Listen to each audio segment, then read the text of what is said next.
débrief, lecture du mois de mai. Voilà, je parle avec les mains. Voilà, je fais option italien. Trêve de bavardage, générique.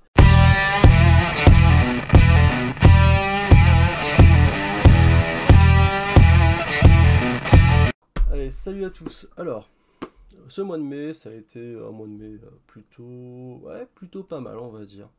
Donc, je vais commencer par, je sais pas si ça vous intéresse ou autre, mais bon, voilà. Donc, Evangelion. Alors, si vous suivez mes vidéos, vous savez que Evangelion, moi je regardais l'animé quand j'étais jeune et j'avais rien capté. En plus, il y a eu plusieurs films, plusieurs itérations de films et tout ça qui ont complètement changé le scénar ou la fin, ou c'était mystico-mystique ou autre. Bon, enfin bref, je vous passe les détails. Donc, du coup, je me suis lancé, depuis que la Perfect Edition est sortie, je me suis lancé dans les Evangelion. Bon, déjà, je vous la refais, cette édition, elle est grande. Au niveau des pages, c'est vraiment lisible, c'est vraiment pas mal. C'est plus grand que le manga de base. Non, c'est une édition enrichie. Et surtout, dans les premières éditions, vous avez un petit dessin cartonné. Je sais plus comment on appelle ça, un ex libris. Voilà, c'est ça, c'est un ex libris. Donc qui est collé avec, je sais pas, une espèce de pâte à fixe ou un truc comme ça. Donc voilà, donc là, finalement, l'histoire, Shinji, il a perdu son ami qui a perdu sa jambe, là, qui était le troisième enfant, le third child, et finalement, qu'est-ce qui se passe? La Harukin, là, l'allemande, je sais plus comment elle s'appelle, elle arrive plus à piloter son Eva parce qu'elle est perturbée, que Shinji lui ait sauvé la mise la dernière fois, mise parfaite et tout ça. Et donc il y a un garçon qui arrive dans l'univers de Shinji, qui ne connaît pas, bon, chelou, avec les cheveux blancs, et alors au niveau des interactions sociales, il est complètement à la ramasse, genre il trouve un chaton, Shinji le caresse, après le mec, quand Shinji laisse le chaton par terre, lui il le tue, crac, il lui brise la nuque en lui disant ouais, ça sert à rien de souffrir, j'ai préféré le tuer direct, le mec un peu chelou, et ce mec, bah, ça va s'avérer être un pilote d'Eva, et ouais, qui arrête pas de coller Shinji, et qui a comment dire, des envies de, comment dire, qui a une attirance envers Shinji, une semi-attirance. On apprend aussi sur ce tome, passons cet enfant, on apprend aussi dans ce tome qui est l'enfant zéro, celle qui pilote l'Eva 00, qui elle est. Et moi je vous gâcherai pas la surprise parce que si vous suivez pas Evangelion ou si vous voulez vous y mettre, bah, je vous le dirai pas.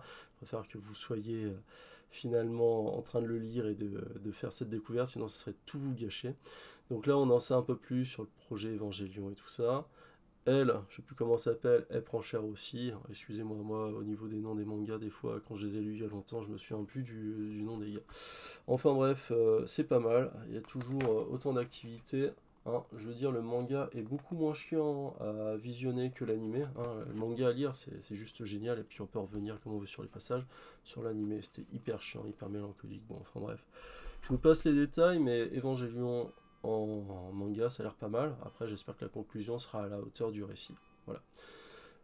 Autre chose, alors là je triche un peu, mais je l'ai commencé au mois de mai et je l'ai fini là ce mois de juin, mais je préfère vous le montrer. Donc, après avoir été un gros blaireau, avoir revendu toute ma collection Star Wars Hachette, donc notamment les numéros 1, 2, 3, c'était la genèse de la Force, la genèse de la Force.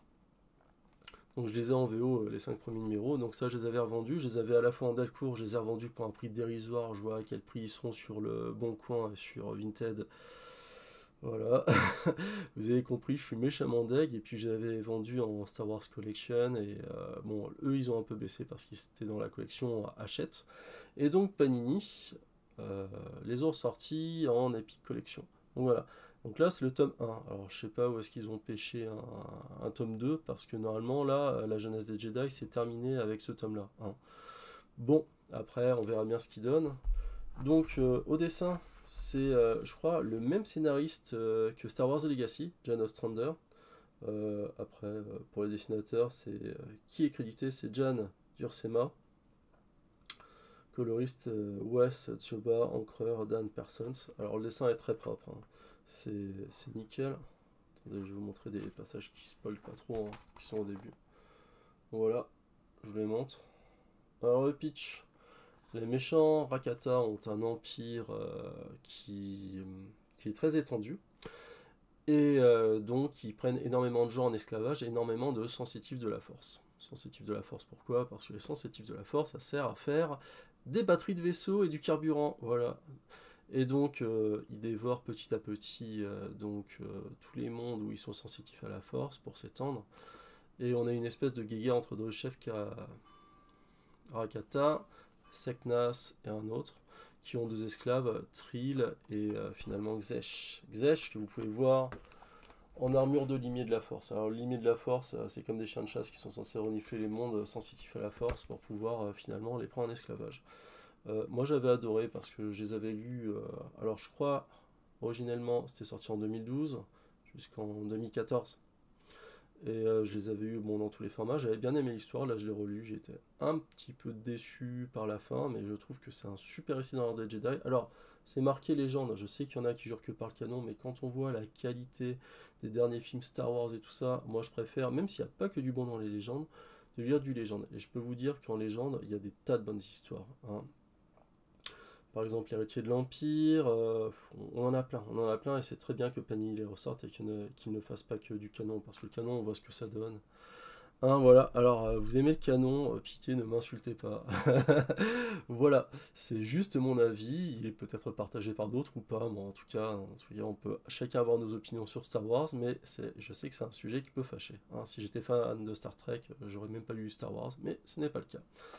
Voilà, allez, passons maintenant à Gotham, hein. Gotham, j'ai lu plusieurs itérations du Chevalier Noir, et notamment celle que j'aime le plus, c'est celle de Sean Murphy actuellement, parce que moi, Batman Metal ou Batman Death Metal, ça m'a laissé complètement froid, puis la continuité Batman Death Metal pour tout avoir, fallait lâcher un SMIC pour tout avoir, avec les séries dérivées et tout ça, c'était pas hyper bien expliqué. Ah, le seul truc que j'ai apprécié dans Batman Death Metal, c'est les comics avec les couvertures de groupes de métal, hein. C'est le seul truc qui m'a fait marrer, et l'histoire à l'intérieur, pour moi, ça m'a vraiment pas plu, donc du coup, voilà.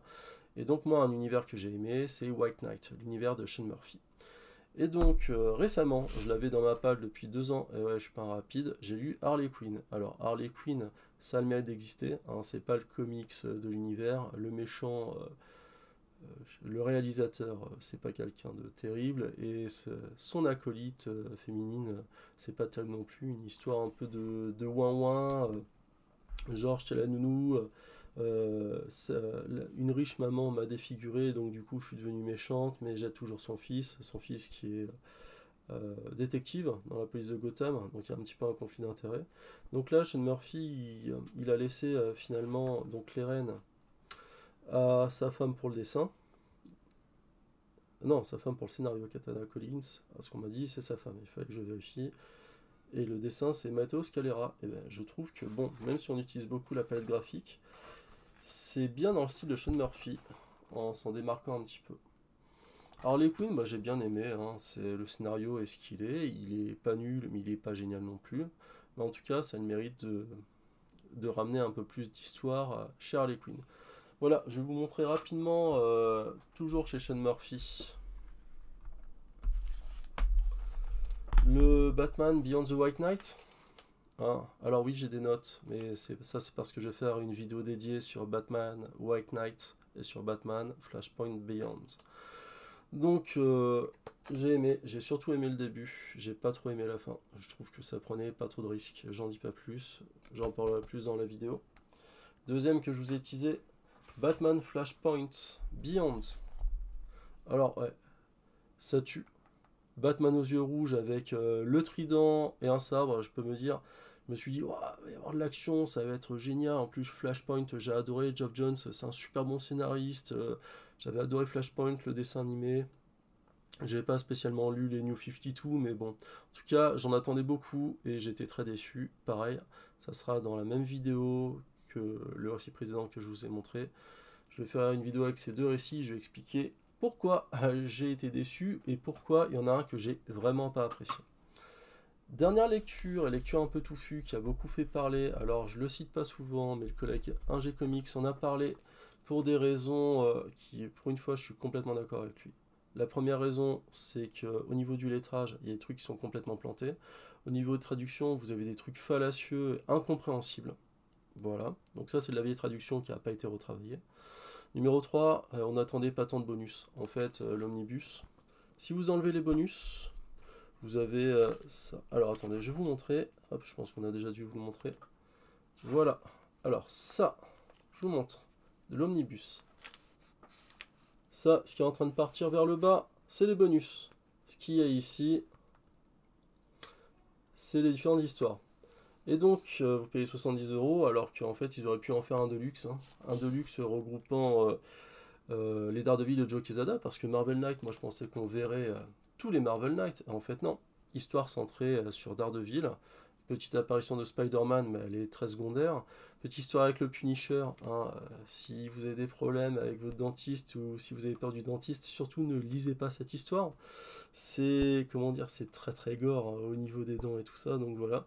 Hein, si vous avez rendez-vous chez le dentiste, vous y allez avant de lire ça. Sinon, bah, le récit, qu'est-ce qu'on a? Donc, Sous l'aile du diable, Tranche de vide, Echo, c'était vachement bien. Et Phaser, Phaser c'était très très bien, je pense que c'était le meilleur récit, à savoir que Sous l'aile du diable, on l'avait déjà en must-have, donc oui. Alors l'ami Ingé Comics nous dit que les récits qui étaient à l'intérieur, ils vont surtout sortir en must-have. Après, je trouve que c'est beaucoup plus beau d'avoir un omnibus, par contre ça serait bien qu'ils retravaillent un peu leur traduction et leur lettrage. Et les bonus, ouais, je suis complètement de son avis, on n'en a pas grand chose à faire. Hein. C'est payer 70 boules, moi je l'ai payé 9, payer 70 boules pour avoir cette qualité d'édition là, on est en droit d'attendre mieux, mais vraiment mieux. Donc voilà. Alors ben, c'était mes seules lectures, vous avez vu, il y avait énormément de Big Two, alors que d'habitude je dis du Valiant et tout ça. Après, je vais vous dire, Valiant ça m'a un peu fatigué. Et là, j'avais besoin de relire du Big Two, tout ça. Je pense que vous le comprenez, vous qui êtes fan de comics. En tout cas, dites-moi ce que vous avez lu au mois de mai. Ce qui vous a laissé une bonne impression, ou au contraire, moi, ce qui m'intéresserait encore plus, ce qui vous a laissé une très très mauvaise impression. En tout cas, j'attends de vous lire dans les commentaires. Je vous dis à bientôt sur la chaîne.